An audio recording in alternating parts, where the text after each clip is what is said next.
नमस्कार दोस्तों। RBI office attendant के हिंदी एलपीटी के लिए आज हम अपना 11वां मॉक करेंगे और इससे पहले ही मैंने 10 मॉक्स जो हैं आपको अवेलेबल करा दिए, तो लिंक मैं नीचे डिस्क्रिप्शन में डाल दूंगा, आप वहां से चेक कर लीजिएगा। तो चलिए शुरुआत करते हैं इस वीडियो की बिना किसी देरी के।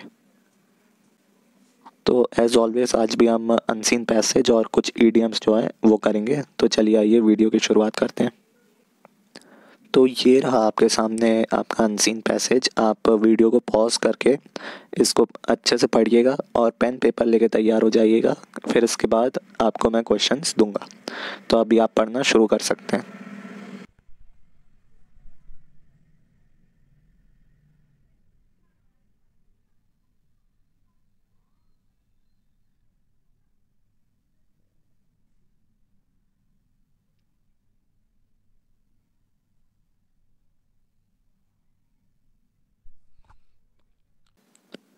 तो मुझे उम्मीद है आपने पूरा पैसेज पढ़ा होगा। तो चलिए आइए इस पे आधारित क्वेश्चन सॉल्व करते हैं।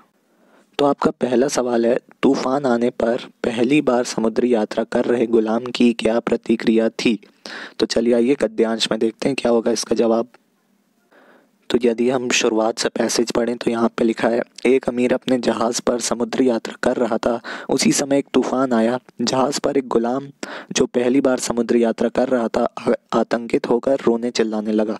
यह कुछ देर तक चलता रहा और कोई भी उसे चुप नहीं करा सका।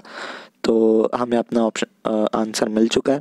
तो इसका आंसर कुछ ऐसा होगा कि वह गुलाम जो पहली बार समुद्री यात्रा कर रहा था, तूफान के आने पर वह आतंकित होकर रोने और चिल्लाने लगा, जिसे और कोई उस चुप नहीं करा सका। तो इस क्वेश्चन का इतना आंसर बनेगा। तो मुझे उम्मीद है आपने लिखा होगा। चलिए अगला क्वेश्चन देखते हैं। तो अगला सवाल है हमारे पास, दार्शनिक ने गुलाम को चुप कराने के लिए कौन सी तरकीब अपनाई। तो चलिए आइए देखते हैं क्या होगा इसका जवाब। तो अगर आप यहाँ से पढ़ना शुरू करें तो यहाँ लिखा है, एक दार्शनिक भी उस जहाज़ पर यात्रा कर रहा था। उसने अमीर से कहा, मैं इस आदमी को चुप करा सकता हूँ महोदय, आप मुझे बस इस बात की अनुमति दें कि मैं जो चाहूँ इसके साथ करूँ। तो अमीर ने कहा, आपको अनुमति दी जाती है, आप जो चाहें करें। दार्शनिक ने कुछ नाविकों को बुलाया एवं उन्हें आदेश दिया कि इस गुलाम को समुद्र में फेंक दिया जाए। नाविकों ने ऐसा ही किया। तो ये था इस क्वेश्चन का जवाब।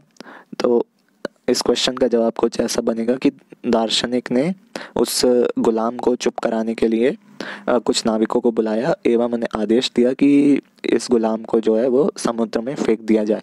तो जिसे नाविकों ने उसके कहने पर किया। तो इस सवाल का ये था जवाब कि उसने उस गुलाम को चुप कराने के लिए उसे पानी में फेंकने की जो है उसका आदेश दिया। तो ये था इसका जवाब।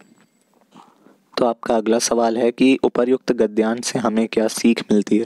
तो चलिए आइए देखते हैं। तो इस गद्यांश की जो है आखिरी लाइन है, उसमें लिखा है, उसने दार्शनिक से इसका कारण पूछा। दार्शनिक बोला, हम कभी यह नहीं समझते कि हम किसी भी स्थिति में कितने ठीक ठाक हैं जब तक कि हम किसी बदतर स्थिति में नहीं पहुंच जाते।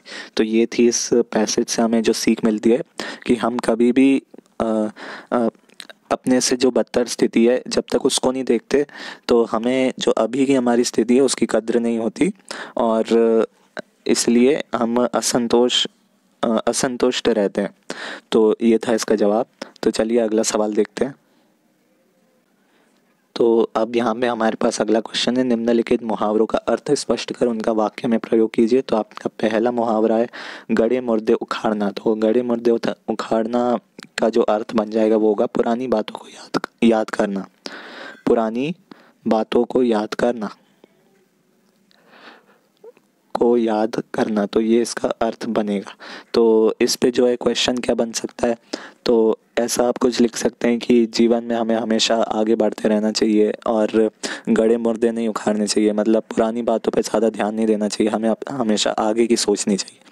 तो ऐसा एक आप वाक्य बना सकते हैं। तो चलिए अब दूसरा वाला मुहावरा देखते हैं। दूसरा वाला मुहावरा है, चेहरे पर हवाइयाँ उड़ना। मतलब घबरा जाना। तो चेहरे पर हवाई उड़ने का जो अर्थ बनेगा वो होगा घबरा जाना। तो घबरा जाना। So this was the meaning of this idiom. तो इस पे अब जो वाक्य बन सकता है वो क्या होगा, वो ऐसा आप लिख सकते हैं कि इमारत की 20वीं मंजिल से नीचे देखते वक्त उसके चेहरे की हवाइयाँ उड़ गई, मतलब वो बहुत घबरा गया। तो ऐसा आप कुछ लिख सकते हैं। तो चलिए अगला वाला मुहावरा देखते हैं। अगला वाला मुहावरा है खटाई में पड़ना। तो इसका जो है अर्थ होता है वो है किसी प्रॉब्लम या किसी झंझट में पड़ना। तो इसका होगा झंझट में पड़ना।